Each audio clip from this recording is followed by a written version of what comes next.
Bem, pessoal, é um prazer enorme poder estar com vocês aqui, né, compartilhar um pouco da nossa vivência, né, do dia a dia da consultoria, desse apoio que a gente presta às empresas e falar de um tema que tem se tornado cada vez mais presente no dia a dia das empresas, né, e muito desafiador aí, né? Então, é um tema novo para muita gente, é um tema que é, vamos dizer assim, cheio ainda de peculiaridades, ainda não são tão formatadas, né? Tem uma série de características que ainda estão sendo consagradas, né, pela prática, né? E está cada vez mais ficando presente no dia a dia. E a gente vai falar bastante disso hoje, o quanto o valuation pode ser uma ferramenta no dia a dia e não só em momentos específicos, né? Como é o caso de uma compra ou de uma venda de uma empresa, ou de uma sucessão familiar, algo nesse sentido, né? A Gomes de Matos já tem aí talvez uns 5 anos que a gente vem trabalhando intensamente com a parte de gestão financeira para valuation, né? Nós temos algumas parcerias também com brokers que fazem esse assessoramento de empresas, essa parte de corretagem, de apoio jurídico, tributário, que a Gomes de Matos tem o foco da consultoria em gestão, mas não trabalha com a parte jurídica, nem com a parte contábil, né? Então, a gente forma parceria com essas outras empresas. Olá, tudo bem? Como vai, meu amigo? A gente faz essa parceria com essa rede de parceiros que convivem ali com a Gomes de Matos, na cultura dela, de excelência, de parceria com os clientes, e entrega uma solução completa para o nosso cliente, né? E a gente vem com essa pegada de consultoria, com essa visão empresarial, que traz, a partir do ponto de vista como consultor, uma visão até mais profunda, que muita solução no mercado, às vezes, é mais restrita a um viés contábil ou um viés mais de investimento, e a gente traz essa pegada mais empresarial, e a gente tem percebido que tem ajudado muito aos empresários a se encontrarem realmente dentro das expectativas que eles têm, né?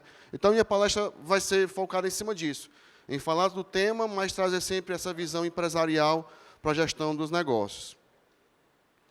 Bem, o subtópico aqui, né, descubra o seu valor de mercado. Existe um valor que a gente usa como referência para cada empresa, como se a empresa fosse um produto. A sua empresa é um produto que está na prateleira, tem que estar bonito, tem que estar arrumado para vender, tem que estar arrumado, pelo menos, para, se alguém tiver interesse em um dia quiser precificar ele, você saber quanto é que ele vale, né? Então, a gente, às vezes, arruma muito processo interno, arruma muita embalagem, marketing, apresentação dos nossos produtos, mas esquece de dar essa roupagem também ao nosso negócio.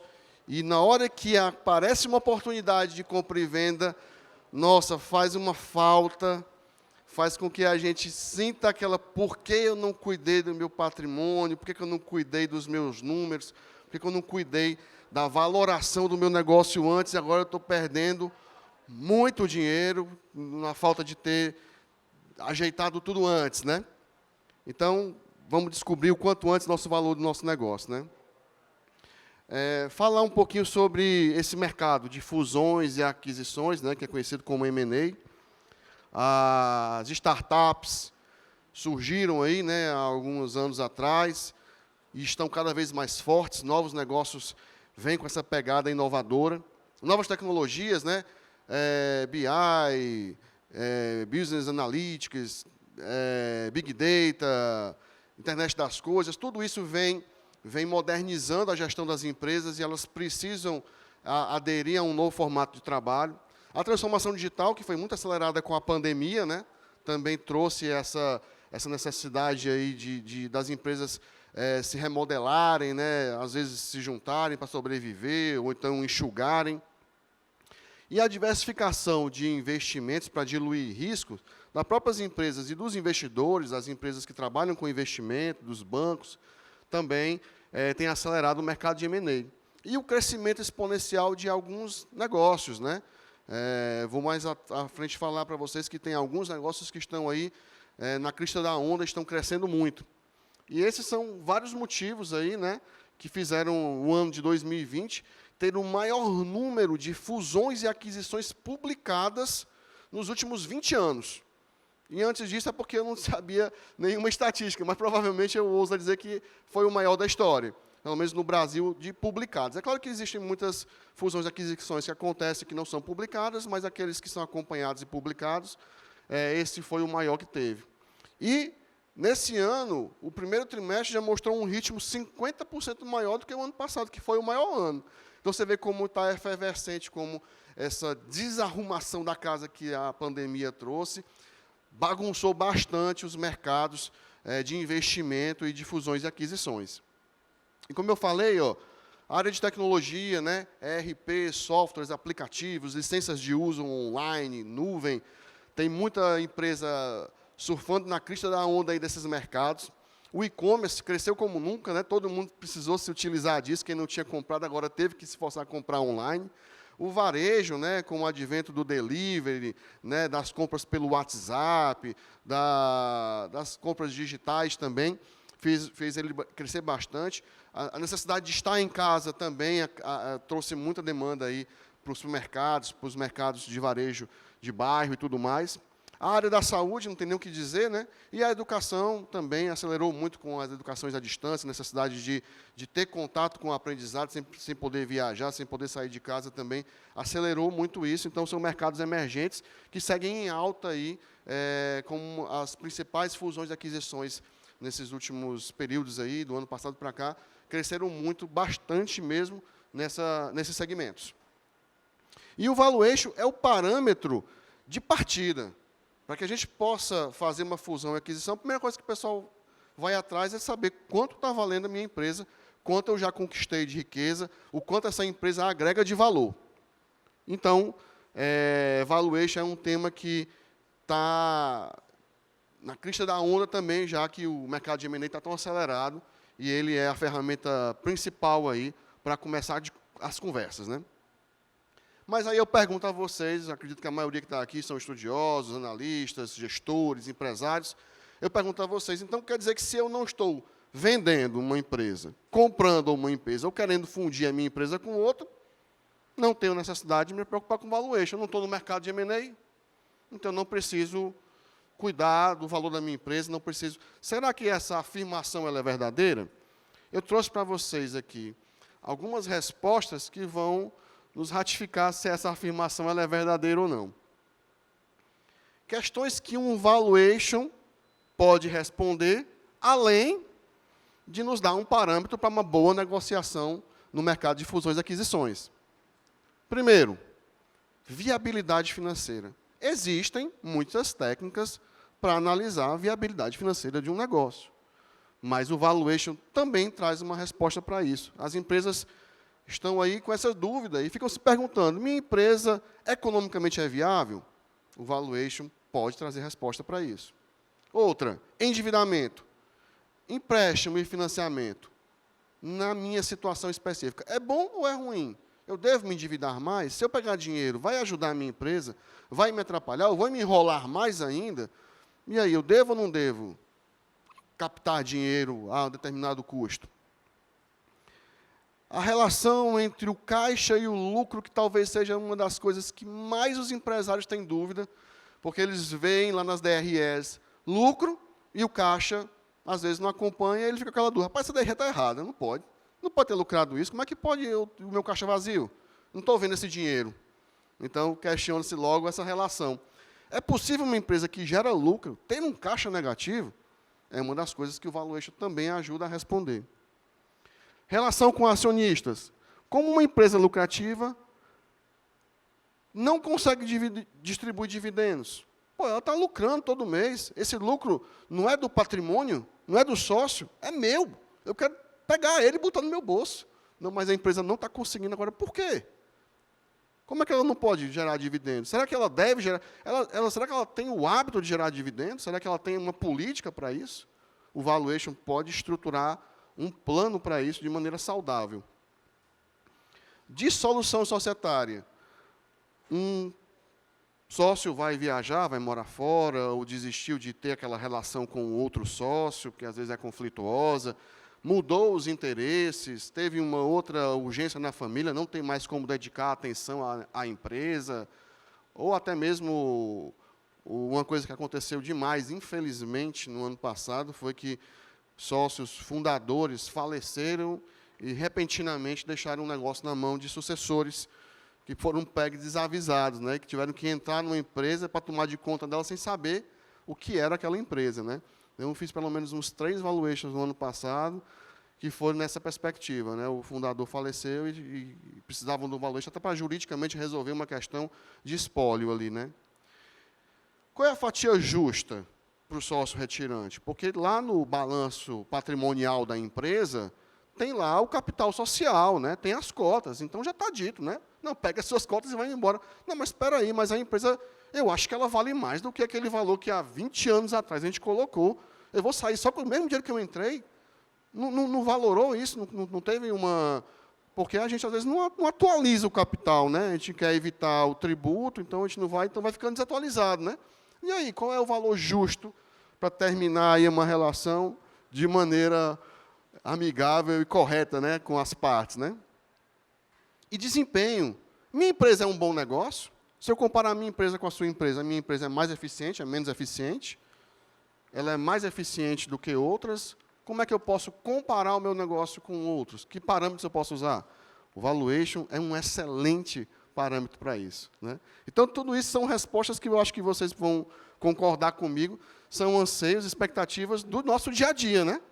A gente está todo dia, em algum momento, tendo alguma dúvida, alguma expectativa, alguma necessidade em torno dessas questões que eu levantei aqui. Então, não basta só eu dizer que tem como fazer, né? É bom dar uma aprofundada para a gente entender como o valuation é tão aplicável, né? Porque eu até então só entendia que eu ia utilizar ele no dia que eu quisesse vender minha empresa, né? Ou fosse comprar alguma coisa. Como é que eu posso usar isso tudo no dia a dia da minha empresa?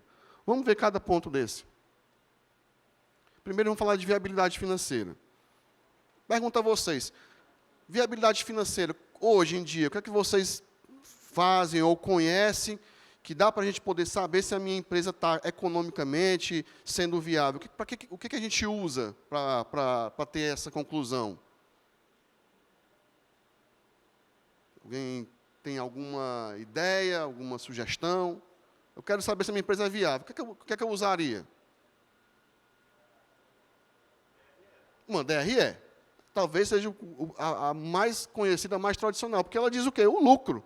Ou seja, minha empresa está lucrando, economicamente, ela está gerando filhotes ali, né, do meu dinheiro. Eu botei o dinheiro para rodar na empresa e ela está dando retorno. Né? É a mesma coisa de eu pegar um dinheiro e botar numa aplicação financeira e os juros está lá. Meu capital principal está lá e ela está lucrando. Se os juros for maior do que a inflação, já está valendo. Né?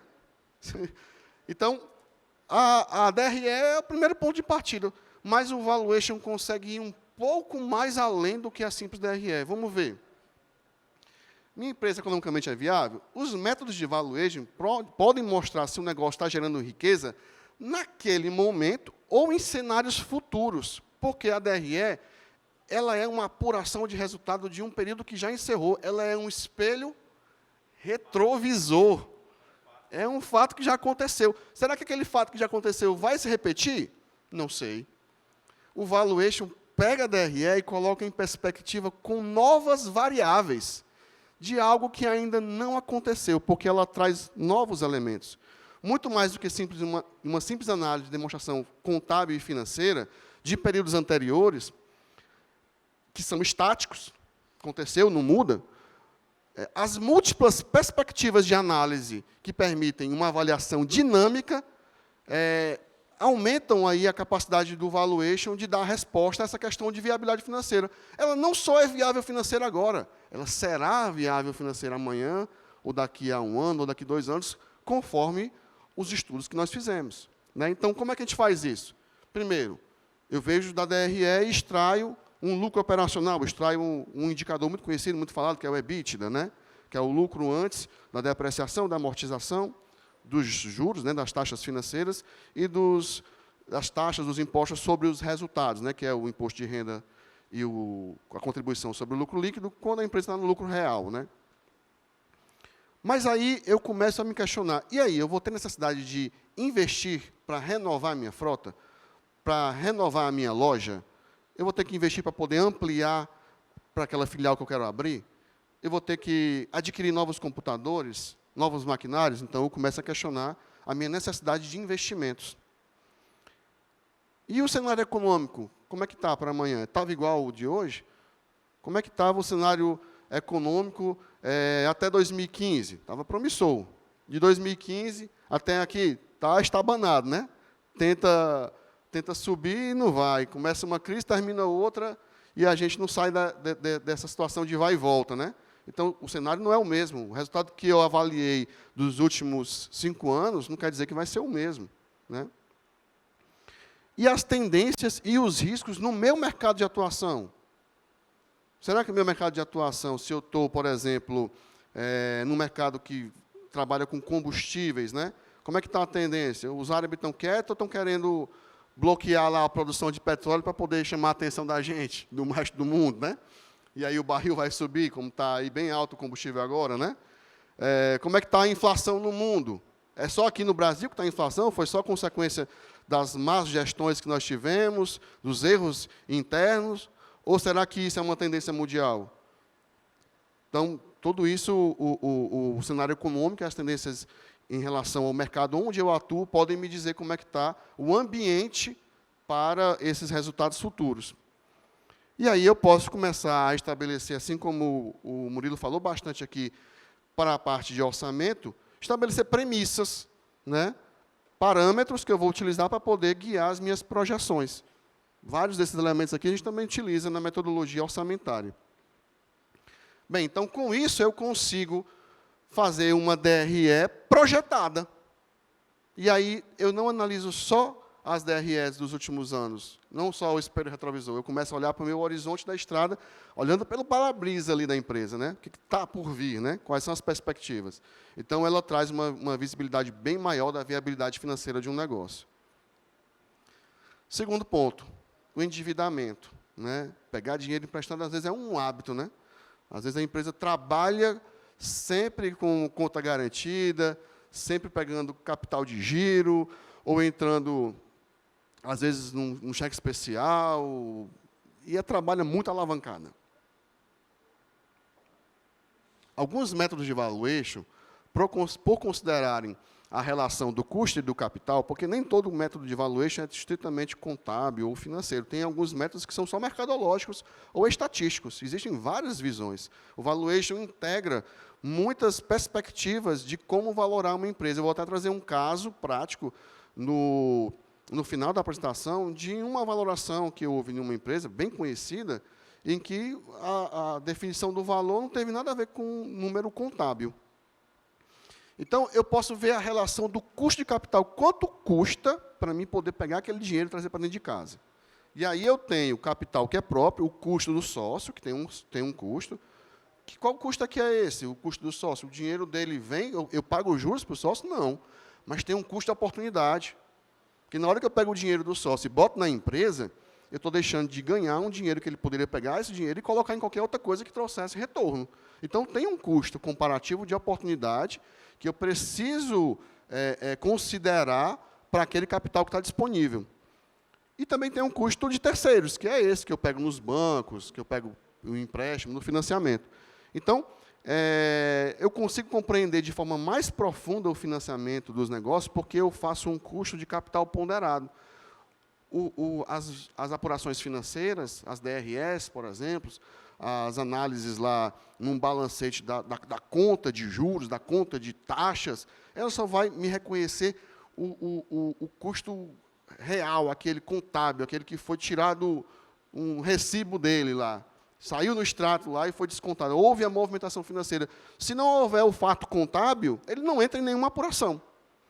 Mas o valuation, ele pega essa estatística, ele pega o custo, as taxas, como é que está a Selic atual, como é que está os custos dos empréstimos bancários, as tendências para os próximos anos, e considera o custo do capital ponderado. E mais, ele ainda traz para dentro do estudo um elemento de gestão de risco, que a maioria das empresas que estão na Bolsa e que são de segmentos de mercado específico, quando você vai pegar informações que estão disponíveis nas bolsas, né, para os investidores, tem lá estudo de carteiras, que são empresas do mesmo segmento, onde você analisa como é que está a tendência dela, se esses mercados estão crescendo ou diminuindo, e aí eles geram um beta, que é um indicador muito utilizado para analisar o quanto eu posso considerar que tem mais ou menos risco aqueles empréstimos, aquelas transações, aqueles investimentos. Então, quando você ouvir falar de beta nesse contexto aí de valuation, é para gerenciar o risco do custo do capital. A relação das dívidas acumuladas, quer dizer, lá no patrimônio, no balanço patrimonial, tem um ativo, né, tem o passivo, e o passivo são as dívidas com os terceiros, com os bancos, com o governo, com os fornecedores, né? E lá eu tenho o que eu devo de empréstimo, de financiamento. E na DRE eu pego lá os juros, as taxas de contratação que eu tive para poder trazer o capital para dentro de casa. Então, a gente normalmente, nas demonstrações contábeis, analisa balanço e DRE e eu consigo saber qual é o meu nível de endividamento e quais são os juros, as taxas que eu estou pagando. Eu consigo ver uma relação entre um e outro. Mas o valuation, por considerar também esse custo de oportunidade, ele tem um elemento adicional, e aí ele começa a mostrar, olha, para tu ter esse capital em casa, tu está tendo um custo real bem maior. Porque tem aqui o do capital de terceiro, mas, às vezes, tem um custo interno, que é um capital que está disponível do sócio, que está parado, que tem que gerar algum retorno. Para fazer uma comparação com isso, com algo que talvez fique mais próximo de vocês, imagina que você tem duas empresas. Uma usa o ponto que é do dono e outra aluga um ponto. Quando eu vou para uma DRE, o aluguel está lá como uma despesa. Na outra, não tem o aluguel como uma despesa. Aí uma lucra mais e outra lucra menos. Aí, se eu comparar essa relação sem destacar esse custo de oportunidade daquele ponto que está ali cedido para o negócio fluir, fica parecendo que a outra empresa que paga aluguel é muito menos eficiente. Ora, mas ela tem uma coisa de mão beijada de pai para filho que não tem nas empresas por aí, né? Pois não, Fernando?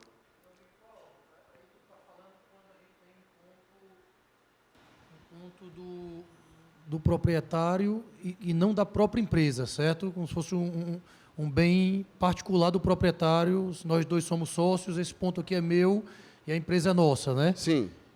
Porque não quando o ponto é da empresa, que a empresa investiu nesse ponto lá atrás. Isso, que aí ela está lá no patrimônio, ela está depreciando, ela vai entrar como uma despesa, né? Pronto, isso que eu ia pedir para você pontuar. Quando ela investiu lá atrás, e que eu acho que o correto é isso, né? Colocar depreciando. E, no caso do ponto C do dono, o correto, na minha humilde opinião, queria saber de você, é que a gente esteja contabilizando o aluguel para o proprietário também, esteja sendo retirado, a empresa consiga bancar isso. Como é que tu indica proceder? Você tem as duas situações, né?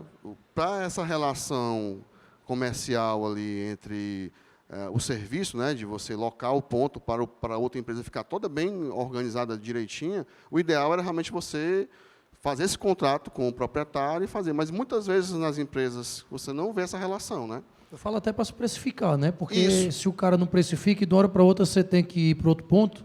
Aí a empresa passa a não ser viável. Né? Então, realmente, tem que ter isso. Nem que, vamos dizer que o dono diga, não precisa tirar, não, vou ter que pagar tributo em cima de 5%, mas na DRE, faz uma DRE ajustada e bota uma linha lá embaixo descontando isso, para sair um número comparável. Né? E aí você pode, com isso, fazer uma análise mais fina. E é a mesma lógica que eu estou colocando aqui. O capital também tem um custo de oportunidade que a gente não considera. Então, a minha margem está lá muito boa, mas se eu descontar o custo de capital, eu vou ver ali a minha margem real, é como se fosse livre de risco, né? Porque quando você vai fazer um investimento, você considera essa questão. Qual é a minha taxa livre de risco? Aquela que, se eu considerasse que eu pegasse meu capital e colocasse lá num Tesouro Selic, por exemplo, está livre de risco. Né? Então, ele ganha garantido sem ter risco nenhum. Se eu boto o dinheiro na empresa, eu tenho todo o risco. Então, se eu descontar a taxa livre de risco, eu já tenho um retorno mais efetivo daquilo ali. Né? Então, eu posso considerar esse custo de oportunidade também. As dívidas não são mais avaliadas apenas pela ótica financeira do custo do capital, mas também pelo impacto futuro no negócio. Olha só, se eu tenho capital, eu tenho acesso a mais estoques, eu tenho acesso à possibilidade de investir numa filial ou de comprar mais um caminhão, e isso vai considerar uma possibilidade de crescimento futuro, o que uma DRE, o que o balanço não mostra. Ele mostra a dívida e ele mostra o ativo estático lá no balanço. Ele mostra lá o caminhão na linha lá de bens imobilizados, os caminhões. Ele mostra os juros que eu paguei. E eu olho aquela relação até aquele momento e digo, pode estar sendo vantajoso, essa empresa está muito endividada. Mas quando eu faço um valuation, eu pego todo esse capital e esse patrimônio que está disponível e eu analiso ele pela perspectiva do que esse capital pode gerar de novos negócios, considerando o mercado. Porque esse patrimônio pode estar hoje não rendendo nada, não dando retorno, porque o mercado pode estar ruim.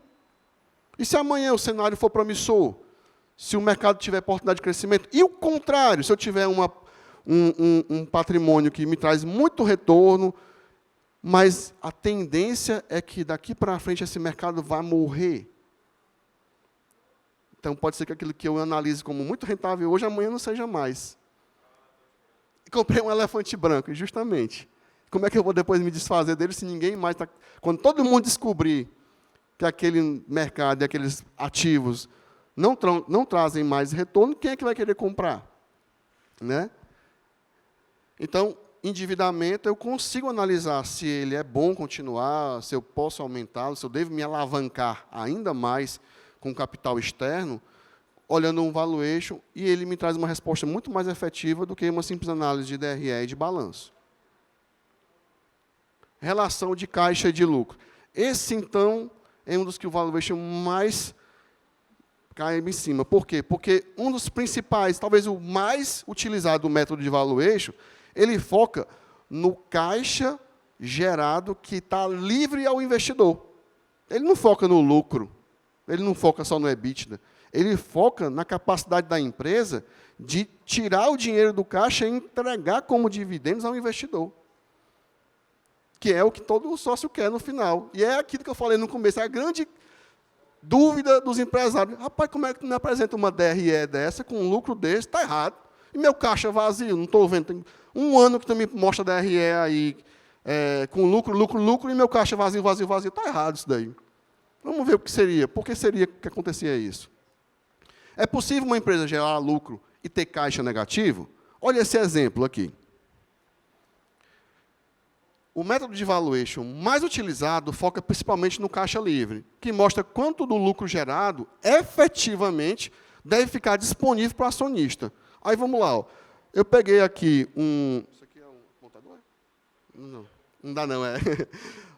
Eu tenho um EBITDA ali, naquele terceiro trimestre ali daquele ano de 2017. Então, gerou lá 1.166.000 de resultado para a empresa. Quem olha só o lucro, quem olha uma DRE, vê que esse é o ponto final da avaliação. Não tem mais nada depois disso.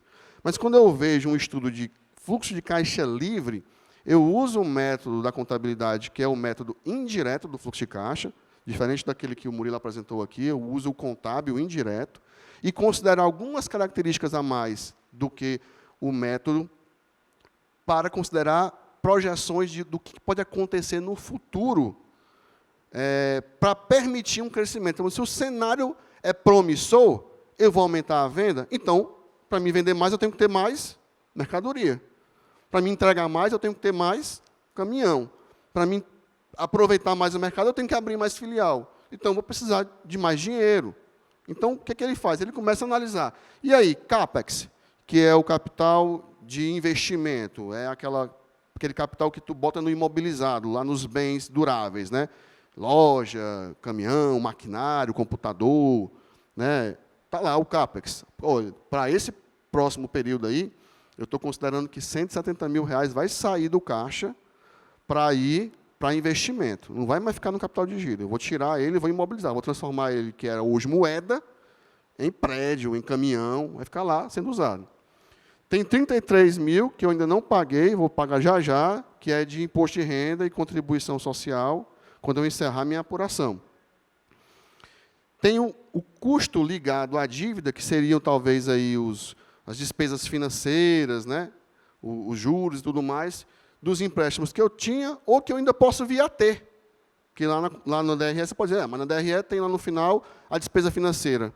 Mas e dos empréstimos que tu vai precisar ter para poder aumentar a tua frota, para poder expandir a tua operação? O valuation projeta isso. O capital de giro, para mim vender, se eu vender, eu já vou ter que botar mais dinheiro no contas a receber. Se eu vender mais 10%, vai ter mais 10% de capital preso no contas a receber.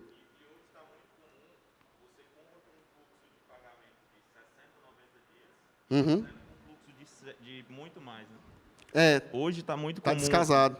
Principalmente no varejo de distribuição, o meu prazo de pagamento de compra é bem menor do que o prazo de pagamento de recebimento. A tua margem é que tem que suportar isso. E aí eu só tenho um jeito. Ou eu queimo a margem com antecipação de cartão, ou então vou ter que ter caixa para segurar. Né? Justamente. Eu tenho um cliente que é de posto de combustível, ele falou que do começo do ano para cá, o custo do combustível para compra aumentou 40%. Do que ele vinha comprando, o que ele está comprando agora é 40% maior. A gente sabe disso porque também a gente viu o quanto aumentou na bomba, né? Então, vamos dizer que ele venda 1 milhão, ele agora tem que ter 1.400.000, tem 400 mil reais a mais de dinheiro para poder manter a mesma quantidade de estoque que ele já tinha, né? Então, sem aumentar a venda, só a inflação já muda o parâmetro projetado daqui para frente em relação às minhas apurações de resultado do que já vinha acontecendo. Então, ele precisou mobilizar 400 mil reais a mais. E nós estávamos discutindo justamente isso ontem. O porquê que o caixa ainda estava tão apertado se ele estava crescendo. Mas ele crescia 5% a venda, com um posto novo que ele abriu, que está em estabilização, algumas operações novas que ele melhorou, atendimento. Então, está lá a galinha bicando e enchendo o papo, e você doido para ver esse lucro aparecer no caixa, mas veio uma onda dessa e imobilizou. Qualquer ganho que ele tiver, não vai mais aparecer. E ele teve que pegar dinheiro emprestado. Aí ele ficou com esse caixa negativo. Que é o exemplo aqui. No final, dos 1.166.000, só 500 mil vai estar livre no caixa. Aí eu pergunto a vocês, e se o EBITDA tivesse sido de apenas 500 mil reais, qual era o resultado que ia dar? Menos 166 mil reais seria o caixa livre. Ele não iria agregar caixa. Ele ia destruir caixa. Ele ia desagregar caixa. Se ele tivesse tido 500 mil reais de EBITDA, ele poderia até ter uma lucratividade boa, mas insuficiente para sustentar as necessidades de caixa, para o crescimento, simplesmente para a manutenção do status quo, se ele fosse o caso do posto de combustível, entendeu? É por isso que a gente não percebe muitas vezes o quanto essa relação com o capital prende ou libera custo para a gente, né? E assim a gente vai analisando aí bem melhor a relação de caixa quando a gente estuda com o EBITDA, por analisar não só o que aconteceu, mas o que está por vir e projetar essas situações aí dos cenários. Relação com os acionistas. Como uma empresa lucrativa não consegue distribuir dividendos? Ora, assim como as dívidas, né, distribuir dividendos afeta a caixa. A gente acabou de ver o quanto não basta lucrar, tem que saber o quanto desses caixas vão ter que ser disponibilizados. Aquela empresa lá estava com 500 mil de caixa disponível. Ela tem que ter uma reserva para uma contingência.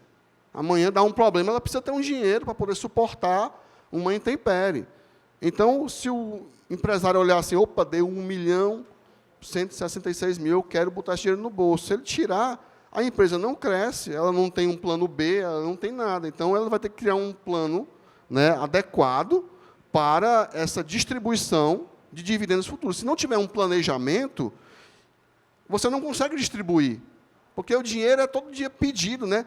Quantas vezes a gente já não ouviu isso, né, Murilo? Chegou lá e o cara, rapaz, eu não vou pegar dinheiro não, porque se eu boto na empresa, ele desaparece. Ele escoa. E eu não sei mais onde é que ele foi. Por quê? Porque a gente não consegue prever o que está por vir através de um balanço de uma DRE. Mas o estudo do valuation tem uma boa noção já, pelo menos alguma coisa no rumo, né? E aí, com um plano futuro, para incluir naquele fluxo de caixa uma previsão de distribuição de dividendos, eu já consigo analisar se é viável distribuir no próximo trimestre, e quanto eu posso distribuir dentro dos planos da empresa. E distribuir, gente, é bom. Distribuir é um recado excelente. Quem é aqui que quer botar dinheiro numa empresa que nunca distribui dividendos? Ela só cresce, cresce, cresce, cresce e você não vê o dinheiro de volta. Você quer que o seu dinheiro fique lá, a empresa é sua, mas você quer pegar os juros dela. Né? Todo mês você vai lá na sua conta, no seu extrato, e vê lá se a sua poupança, se o seu CDB, se ele rendeu. Né? Se ele não estiver rendendo, você tira. Né? Você fica chateado e tira. Né? Então, você quer ver essa distribuição. Então, empresas, para serem bem vistas no mercado de investimento, elas devem distribuir, dar um bom recado ao mercado investidor. E outra coisa, quando eu tiro um capital que é desnecessário de dentro da empresa, melhora a relação entre o lucro e o capital disponível, quer dizer, aumenta o que nós chamamos de rentabilidade. É assim, uma empresa tem um capital de 10 milhões, só que, efetivamente, eu só uso 8 para trabalhar. Tem 2 milhões que estão lá na aplicação parada, rendendo a juros de poupança, ou de CDB, de Selic, e tem 2 milhões que eu não precisava estar com ele lá. E aí, eu lucrei, e eu vou comparar o lucro com o capital que eu apliquei, como se fosse uma poupança. Né? Eu boto o capital e o que gerou de retorno para o acionista, que é o lucro, né? É igual ao que gera de retorno para um investidor na poupança, que é os juros. Qual é a rentabilidade? É o quanto deu de juros naquele mês sobre o total que tu aplicou. A rentabilidade de uma empresa é da mesma maneira. Qual é o lucro? O lucro foi 100 mil. Em cima de quanto? De 10 milhões. Então, está lá, 0,1%. Não, foi de 1 milhão. Em cima de 10 milhões, 10%. Mas, se fosse em cima de 8, dava mais do que 10% de rentabilidade, porque eu tenho menos capital investido para gerar os mesmos 1 milhão. Então, se eu tirar o capital dentro da empresa, melhora a rentabilidade do negócio. E dá duas grandes dicas, 2 grandes recados para o mercado investidor. Essa empresa sempre distribui, e essa empresa tem uma rentabilidade melhor. Então, distribuir lucro é uma estratégia planejada e executada de forma criteriosa que deve favorecer o valuation da empresa, por preservar o capital necessário para o crescimento do negócio e, ao mesmo tempo, mandar esse recado positivo para os investidores. Invistam em nossa empresa. Nós temos distribuições aí constantes. Todo mês a gente está distribuindo e temos uma alta rentabilidade, mesmo assim. Dissolução societária. É uma das coisas mais complicadas que tem, é você ter sócio na vida, né? Ter sócio, quando você briga, só tem uma maneira de você se entender de novo. É você sentar, conversar, engolir os sapos, pedir a desculpa, né? Sociedade é aquele casamento que não tem o amor, que não tem a cama à noite, né? Que tem só mesmo o dia a dia do trabalho lá. Você brigou, sai para casa, volta amanhã, a briga continua da onde ela parou, né? Então,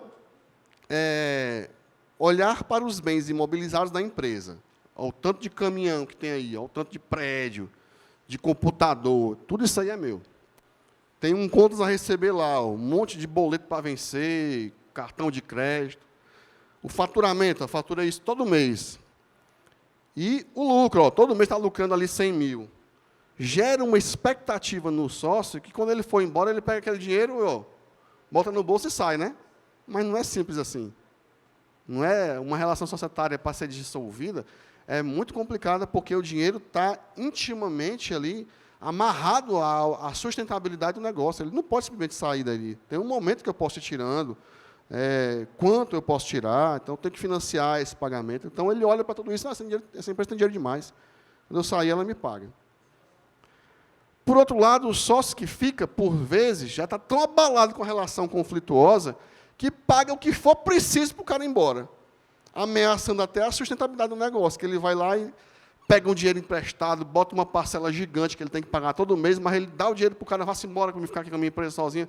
Mas, às vezes, ele entra numa roubada que ele não consegue sair mais, porque, para poder dissolver, ele já teve que tomar uma atitude ali que não teve tempo de ser bem pensada. né? E nem tinha mais ambiente para entrar em acordo, porque às vezes a relação já chegou num nível que não dá mais para conversar, né? Então, o melhor mesmo é quando você já tem uma métrica de valuation, sempre na sua empresa, que deixa claro qual é o valor da empresa, qual é o caixa que ela gera todo mês, qual é o valor que ela tem no mercado se a gente fosse vender para um terceiro, né? E aí, com isso, fica muito mais fácil entrar em um acordo de dissolução, porque todas as métricas, todos os parâmetros já estão definidos. Não há mais nada que ser discutido. Só sabe que a empresa vale tanto, quando eu sair, metade é minha, e a gente sabe que a empresa só tem capacidade de distribuir tanto por mês. Então, divide o quanto é minha parte pelo aquele valor, e eu sei em quantos meses ou quantos anos eu vou levar minha parte embora, sem matar a galinha dos ovos de ouro. Porque se o meu capital está preso lá, mas se eu tirar de uma vez, eu posso amanhã não ter nada. Aí eu parcelo lá em 10 vezes de 1 milhão todo mês, para o cara poder levar os 10 milhões dele, se a empresa valesse, vamos dizer, 20 milhões. Mas se eu tirar o primeiro milhão, no primeiro mês a empresa quebrar, no outro mês eu não levo mais os 10 milhões, eu levo o meu primeiro milhão e acabou. Morreu. Então, é muito melhor você já deixar tudo isso acordado quando já existe uma relação de confiança e ela ainda não foi abalada. Então, já desde o início, é salutar que exista uma definição de valuation para que as empresas possam caminhar. E, por fim, falar de desempenho, né? Minha empresa é um bom negócio? Aí a gente fala de um tema super interessante, que é uma nova filosofia de gerenciamento. Essa nova filosofia de gerenciamento das empresas, ela está muito mais adequada para a nova economia digital, disruptiva, que compete com startup, que compete com uma empresa que chegou com um custo totalmente diferente do que você tinha anteriormente. Então, você precisa começar a tomar decisões na sua empresa baseada no valor que ela tem, porque ela pode perder valor de uma hora para outra. A sua empresa tem um grande valor, você está ali achando que está tudo garantido, que a sua empresa na perpetuidade vai gerar esse lucro, mas entra um Uber na história, entra um Airbnb na história, entra um Nubank na história, e começa a melar todos os parâmetros do mercado, e tudo aquilo que tu achava que tinha valor não tem mais valor. E aí? Então, a tua gestão financeira, a tua gestão até estratégica, precisa ser avaliada por uma ótica de preservar e aumentar o valor da empresa, o valor do negócio. Então, surgiu essa tendência que é a gestão baseada no valor, que é mais do que uma ferramenta, um método de gestão, é uma filosofia de gestão que reprograma todos os parâmetros do negócio, todas as tomadas de decisões, com foco em aumentar o valor do negócio. Quanto é que é meu valuation e como é que eu faço para ele ficar maior? E será que daqui a 5 anos ele ainda tem valor ou eu devo começar já a pensar em outro negócio que a empresa pode começar a aderir? Será que eu tenho que fazer construir a empresa, que dentro da minha empresa vai ser a empresa que vai sustentar o negócio no futuro, tipo aquela empresa que vai matar a minha empresa, como o Steve Jobs fez, né? Então, a métrica é basicamente essa daqui, ó. Eu apuro o valor atual, defino um plano estratégico para aumentar o valor. Como é que eu consigo aumentar o valor do meu negócio? Quais são as oportunidades que tem que farão o meu negócio valorar mais? Aí vocês veem, tem um plano de saúde que está comprando um monte de clínica ao longo do país e aumentando o tamanho dele. Ele está valorando. Ele quer vender para um grande. Não sei. Pode ser que ele esteja só simplesmente focando numa estratégia de gestão baseada no valor para ele estar mais valor. Ele pode estar preparando um IPO, né? Ele pode estar tentando entrar na bolsa, ele pode estar preparando uma série de coisas. Os planos são deles. Mas ele está vendo onde tem as lacunas de valor. Onde é que tem oportunidade para ele aumentar o valor da empresa dele. Então, ele começa a focar nesse direcionamento das ações estratégicas da empresa, não só para aumentar a venda, ou para aumentar o lucro, ou para diminuir despesa, ou para aumentar a percepção de valor da marca, mas para aumentar o valor do negócio no mercado. E aí ele foca num crescimento, numa consolidação dessas melhorias, dessas mudanças, para poder expandir a sua operação e melhorar a sua rentabilidade, porque quanto mais você aumenta o seu tamanho da operação, desde que ela seja rentável, né, você também dilui aquela base de investimento, porque você vai otimizando, né? Eu tinha uma empresa que era nossa cliente de consultoria, que ela tinha uma fábrica e 3 lojas. Uma loja era a loja da fábrica, e 2 lojas eram lojas em shopping. E ela atingia ponto de equilíbrio só. Ela não estava lucrando, mas também não estava dando prejuízo. Só que ela começou a precisar sustentar erros na compra, num estoque que ficou lá preso e que não girou, e ela começou a pegar dinheiro emprestado. Aí, depois de uns 2, 3 anos, o endividamento tornou o negócio não mais lucrativo, ficou abaixo do ponto de equilíbrio. Ela começou a entrar numa zona de prejuízo. E ela já estava muito endividada, ela já tinha muitos juros e despesa. Aí, o que ela fez? Ela se endividou mais. Quem olha assim, pô, está errado. Mas porque ela abriu uma 4ª loja. Saiu da estratégia de loja em shopping, botou uma loja num ponto em rua, que tinha um custo bem mais barato, e que não vendia tanto quanto a loja de shopping, mas, no final, tinha uma relação de investimento menor. Ela pôde, com menos capital, investir, abrir uma filial, sem se endividar muito mais, e ela trouxe uma margem final que, quando diluiu a despesa fixa, a fábrica e tudo mais, tornou todo o grupo lucrativo. Um novo endividamento e uma nova expansão, bem pensada. E aí fez toda a cadeia ali daquela relação da empresa, do grupo, se tornar viável. Então, você vê, né? A princípio, cara, o que está matando a empresa é o endividamento. O que eles vão fazer? Vamos se endividar mais, né? O cara vai dizer, está doido? Vai querer terminar de matar, vai sufocar de vez, quem já está sufocando, né? Então, tem que pensar muito bem qual é a estratégia que a gente vai utilizar. E esse, por exemplo, pode ser um gap de valor. Despesa fixa muito alta. Aumenta a base da margem de contribuição, expande, que vai diluir lá o custo do sócio, o custo do administrativo, o custo do marketing, o custo da logística. Eu posso ter que aumentar a praça e resolver. Então, eu vou focar aqui, para, no final, eu faço um novo valuation, por exemplo, daqui a 12 meses, e ver qual é a relação que eu tenho.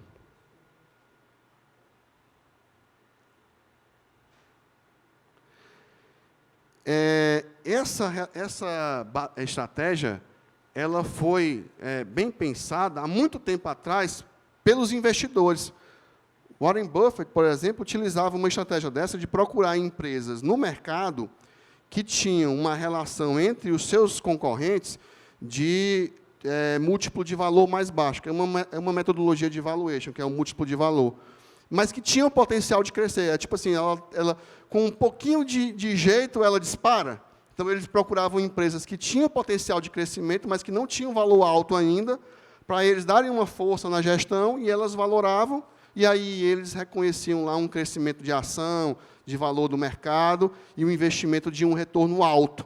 Então, uma das principais estratégias aí, o Value Investing, que é uma das estratégias que é reconhecida como o maior investidor do mundo, né, o Warren Buffett fazia. E aí a lógica é a mesma, as empresas focarem em o que é que tem de potencializar, para potencializar o retorno do teu negócio. Então, dá para você não só ter uma métrica melhor de desempenho com o valuation, como dá para você ter uma estratégia para melhorar o teu desempenho com o valuation. Então, é isso. A gente já viu que o valuation não é só para quem está no mercado de fusões e aquisições. Ele pode ser uma das principais estratégias de gestão financeira, de gestão estratégica do teu negócio. Então, quais são os métodos de valuation? Como eu deveria fazer, né? Existem diversos. Eu trouxe aqui só um passant aqui para vocês entenderem quais são os que mais existem, né? Os que mais estão sendo utilizados. E aí eu peguei essa imagem, achei bem prática e já trouxe ela para cá. Ó. O contábil, você olha para o balanço patrimonial, não é muito utilizado, às vezes é necessidade, tem que fazer, você utilizar ela. Por exemplo, eu peguei uma vez uma empresa que ela não estava dando resultado. Era uma empresa da velha economia, com muito patrimônio, e ela precisou ser vendida simplesmente pelo seu ponto contábil ali, de corte, né, que é o balanço patrimonial. Ou um método de análise para liquidação, que você pega a base contábil, mas reavalia os ativos. Por exemplo, eu posso pegar os caminhões e reavaliar qual é o preço de venda agora unitariamente deles, né? O que é que eu tenho de imobilizados, quais são os direitos que eu tenho para receber, tipo, contas a receber que eu tenho, e quais são as dívidas que eu tenho, analisar elas e fazer um menos o outro. Aí eu consigo ver o que sobrou. Eu fiz esse método para uma empresa que era uma varejista de artigos esportivos, Foi o meu primeiro valuation até na Gomes de Matos.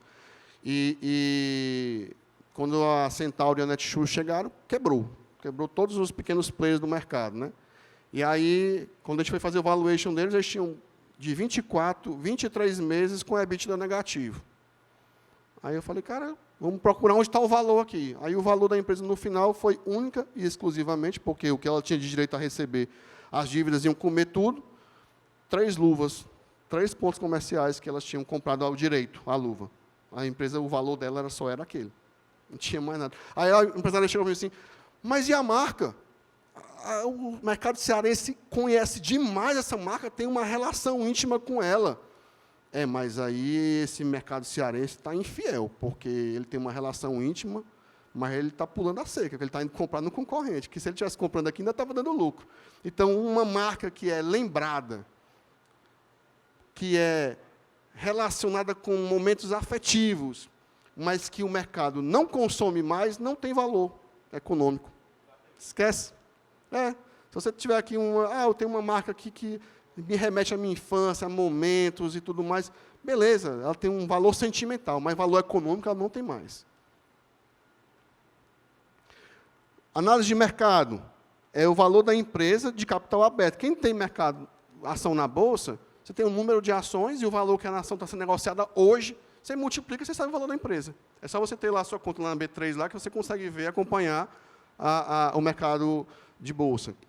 Múltiplos, você pega as publicações que as empresas do ramo que você trabalha publicam, né?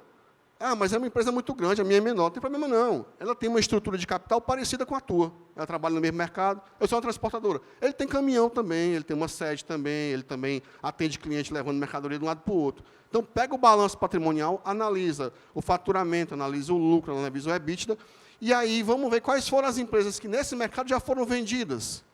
É que nem o método quando você vai vender um imóvel. Rapaz, nessa região aqui estão vendendo 1 metro quadrado por tanto. 1 metro quadrado já está até em alguns sites imobiliários, já viram? O metro quadrado no bairro tal é tanto. Por quê? Porque eles, como eles são corretoras, né, as imobiliárias fazem compras e vendas, eles têm por quanto está sendo vendido e quantos metros quadrados eram aquele imóvel que eles venderam. Então, eles fazem ali a média das últimas vendas e encontram um fator. Esse fator é o múltiplo. Se eu multiplicar pelo meu metro quadrado no meu imóvel, que é do mesmo bairro, eu vou saber mais ou menos quanto é que vão pagar para o meu, porque se eles pagaram dessa forma para o outro, vão pagar para o meu também. Então, a empresa que já foi vendida, que está publicado lá o valor que ela foi vendida, e ela é do teu segmento, você analisa o faturamento dela, vezes o valor que ela está vendida, enquanto um múltiplo de faturamento, ou um múltiplo de EBITDA, ou um múltiplo de lucro líquido. E aí você consegue deduzir quanto é que seria o múltiplo para o tamanho da tua empresa. Faz uma correlação. E o último e o mais utilizado hoje em dia, que é o que usa várias técnicas ao mesmo tempo, partindo da DRE, do balanço, do cenário futuro, aquele que eu comecei falando todo aqui lá na viabilidade financeira, que é o de fluxo de caixa descontado, que é o mais utilizado, que é um método mais completo, considera fatos históricos, imobilizados, lucros, projeções de mercados, clientes, marca, risco. Tudo isso aí é o que 90% do que é feito no mundo de valuation usa, é ele, pelo menos. A maioria dos valuations considera 2 ou 3 métodos simultaneamente para que você consiga ter algo, um método ratificar o outro. Eu normalmente faço o de fluxo descontado e eu pego o de múltiplos ou o de mercado, esses 3, e comparo, porque aí um meio que ratifica o outro. Por exemplo, eu fiz um valuation de uma clínica, de um cliente nosso, algum tempo atrás, por esse método, e ele deu um resultado de 11x, por esse método aqui estava dando 25x. Como era na área da saúde, a gente entendeu, é porque, de uma maneira geral, o mercado da saúde está muito alavancado, né? E aí ele falou, não, como eu estou querendo captar novos sócios para um empreendimento novo que eu quero abrir, eu vou mostrar para eles que o valuation realmente vale os 11x, também mostrando para eles que, na verdade, o mercado, se eu fosse considerar essa outra avaliação, tem um potencial de 25. Então, está fácil eu vender os 11. Eu estava na cabeça, quando eu comecei a jornada, pensando que eu ia valer 5. Então, estou no lucro aí muito. Então, o projeto dele foi muito proveitoso, o estudo de valuation que ele fez. E aí, pessoal, para a gente poder terminar e tirar alguma dúvida, se vocês ainda quiserem discutir algum assunto, eu vou mostrar um caso para vocês, que é o caso do WhatsApp. foi muito falado e muito conhecido no passado, quando o Facebook comprou o WhatsApp. As empresas da nova economia, elas precificam o valor de uma empresa de maneira diferente. Quanto o WhatsApp faturava quando o Facebook comprou? 0. Não tinha R$1 de faturamento. Nem propaganda eles ainda não tinham, aquela lojazinha, não tinha nada. Então, como é que eles valoraram? Eles viram como é que era o relacionamento do app com as comunidades, o valor que essa rede de contato tinha, pela quantidade de usuários, e definiram um valor por usuário. Quanto eu acho que eu consigo, no futuro, obter de retorno financeiro por usuário? Foi a premissa de valor. Simples assim. E aí, então, o Facebook comprou por 16 bilhões uma empresa que faturava 0. Só porque ela detinha 450 milhões de usuários na época. E o Facebook já tinha mais de 1 bilhão de usuários na plataforma dela. Mas, se você for ver, esses R$35 que foi pago por dólar, foi barato. Aqui, ó, a relação de todas as outras empresas que foram vendidas desse mercado de redes sociais no tempo. Ó. Lá no comecinho teve uma aqui, que eu não estou conseguindo ler o nome dela, mas ela foi absurda. Tem o YouTube aqui, tem o Instagram. Cadê o Instagram aqui? Ó? O Instagram foi vendido mais barato, 28. A relação, $28 por usuário. YouTube está aqui, ó, 45 a 48. Mais caro do que o WhatsApp. Então, são as perspectivas futuras que comandam aí, né? Então, essa é uma métrica totalmente inusitada, característica do mercado de startups aí onde eles atuam. E é isso, gente. Muito obrigado aí pela atenção. Espero que tenha contribuído com a visão de vocês aí sobre esse mercado.